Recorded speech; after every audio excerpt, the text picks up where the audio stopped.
السلام عليكم ورحمه الله وبركاته. طلاب الصف الثالث الثانوي، اهلا بكم وفيديو جديد.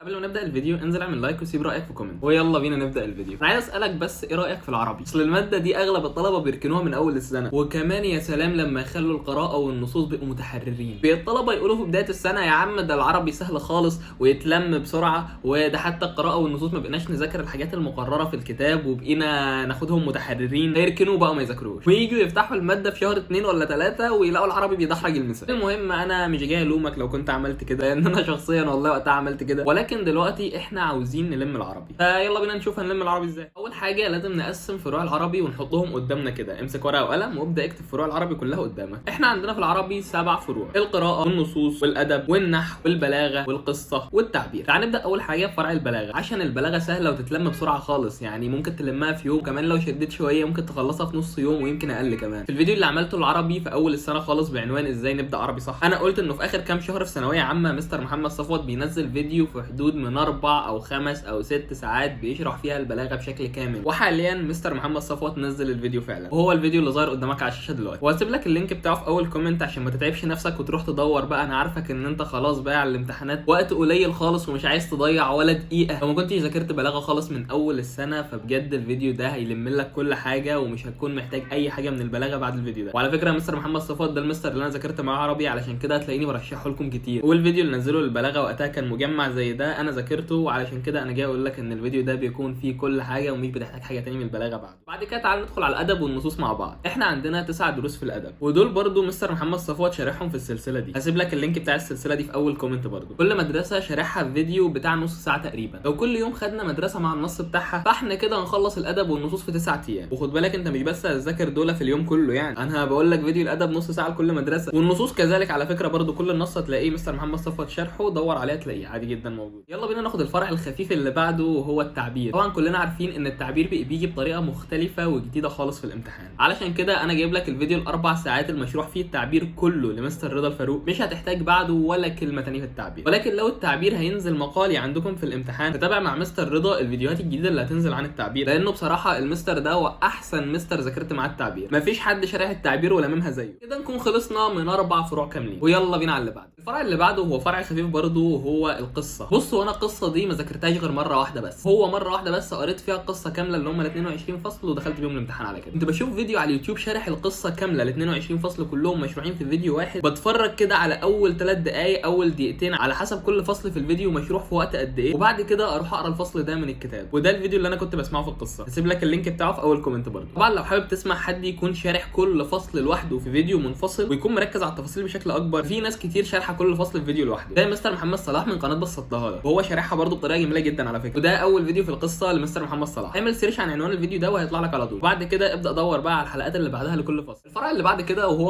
القراءه سهله خالص، هم كلهم 5 دروس، نقرا كل درس من الكتاب مره واحده بس، مش محتاجين اكتر من كده، واهم حاجه في كل درس ان انت تذاكر التعليق اللي موجود في كل درس، ده اهم حاجه، تذاكره كويس وتفهمه وخلاص على كده. وبعد كده تبدا تحل نصوص قراءه متحرره كتير. انا ال5 دروس قراءه دول والله ذاكرتهم ليله الامتحان، كده نكون اخدنا 6 فروع. شفت الموضوع بسيط خالص. باقي الفرع الكبير بقى، هو كبير من ناحيه الحجم بس، انما هو سهل والله خالص، وهو النحو. بص النحو فرع كبير الحقيقه، ولكن وانا ببص على قناه مستر محمد صفوت كده اشوفه لو كان شارح النحو بطريقه جديده او حاجه، لقيته منزل فيديو ساعه وثلث شارح فيه الوحده الاولى كامله نحو، هو الفيديو اللي ظهر قدامك على الشاشه ده. يعني لما دورت اكتر لقيته عامل معسكر هيشرح فيه العربي كله في 5 حلقات. معرفش بصراحه، لو كنت حابب انك تروح تراجع معاه فروح دور اكتر في الموضوع ده، لان انا معرفش اكتر من كده. لو عايز تسالني هل انا انصحك انك تروح تراجع معاه ولا لا، فاكيد انصحك انك تراجع معاه، ده المستر اللي انا ذاكرت معاه العربي كله وانا في البيت من اليوتيوب بس. المهم ان احنا نكمل حوارنا عن الفيديوهات المجمعه اللي هو بيعملها للنحو، ولكن للاسف برضه طلع حوار الفيديو المجمع اللي هيعمله لكل وحده كامله في النحو طلع على منصه. طبعا هو نزل الفيديو بتاع الوحده الاولى ده على اليوتيوب عادي، هسيب لك اللينك بتاع الفيديو بتاع الوحده الاولى اللي انا لسه مطلعه لك على الشاشه من شويه ده. لو كان عندك مقدره انك تشترك معاه على المنصه ديت علشان تبدا تذاكر فيديوهات النحو اللي هينزلها دي، يستحسن طبعا، لان فيديوهات النحو دي هتوفر عليك تعب كبير جدا. دي خلاصه الموضوع كله للوحده كامله في فيديو واحد بس، فدي حاجه جامده وهتوفر عليك وقت كتير. هتسالني الاشتراك بتاعه بكام؟ فاهم؟ فانا ما اعرفش والله، روح على قناته ودور واكيد هتعرف. بس على ايامي اللي هو السنه اللي فاتت والسنه اللي قبلها كانت الارقام رمزيه خالص، دلوقتي انا ما اعرفش. طيب لو ما كانش عندك مقدره انك تشترك مع المنصه، فاحنا هنلجا للسلسله دي اللي شارح فيها النحو كامل بطريقه جميله قوي. هسيب لك لينك السلسله دي برده في اول كومنت. بص انت روح على اول كومنت هتلاقي كل اللينكات لكل الحاجات اللي انا قلت لك عليها. المهم ان مشكله السلسله ديت ان فيديوهاتها كتير بصراحه، ولكن كل فيديو مشروح في فتره زمنيه قليله مش طويله. لو شديت على نفسك وبدات تذاكر جد فانا اتوقع ان انت هتخلصها بسرعه. بص عامه العربي ده انت ممكن تاخد تحدي بينك وبين نفسك كده انك ما تطلعش من رمضان غير وانت مخلص العربي، وربنا يوفقك وان شاء الله تخلصها. وهنا نكون وصلنا لنهايه الفيديو. ايه رايك لو نبدا سلسله كامله اقول لك تلم فيها كل ماده ازاي؟ استنى رايك في كومنت، والسلام عليكم.